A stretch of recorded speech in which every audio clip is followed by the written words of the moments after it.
നമ്മളിവിടെ ബാസ്മതി റൈസാണ് ഉണ്ടാക്കാൻ പോണത്.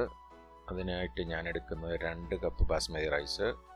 അത് കഴുകി എടുക്കുക, 2 പ്രാവശ്യമെങ്കിലും ഒന്ന് കഴുകിയെടുക്കുക.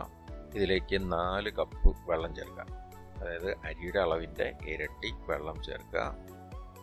അതിലേക്ക് ഒരു ബേ ലീഫ്, 2-3 ഏലക്ക, ഒരു കഷ്ണം പട്ട, പിന്നെ ഒരു 1.5 ടേബിൾ സ്പൂൺ എണ്ണ, ഒരു 2 ടീസ്പൂൺ ലെമൺ ജ്യൂസ്.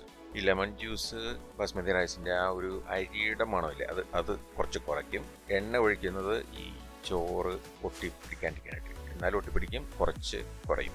ഇത് എന്നിട്ട് ഹൈ ഹീറ്റിൽ സ്റ്റൗവിൽ വെച്ച് തിളപ്പിക്കുക. തിളച്ച് കഴിഞ്ഞാൽ ഉടനെ അടച്ച് തീ വളരെ കുറച്ച് വെച്ച്, അതായത് സിമ്മർ ലെവലിൽ വെച്ച് ഒരു 15-20 മിനിറ്റ് വേവിച്ചാൽ ബാസ്മതി റൈസ് കുക്ക് ചെയ്തെടുക്കാം. ഇനി സ്റ്റൗവിൻ്റെ ഹീറ്റിൻ്റെ ലെവല് പലതിനും പലതാണ്.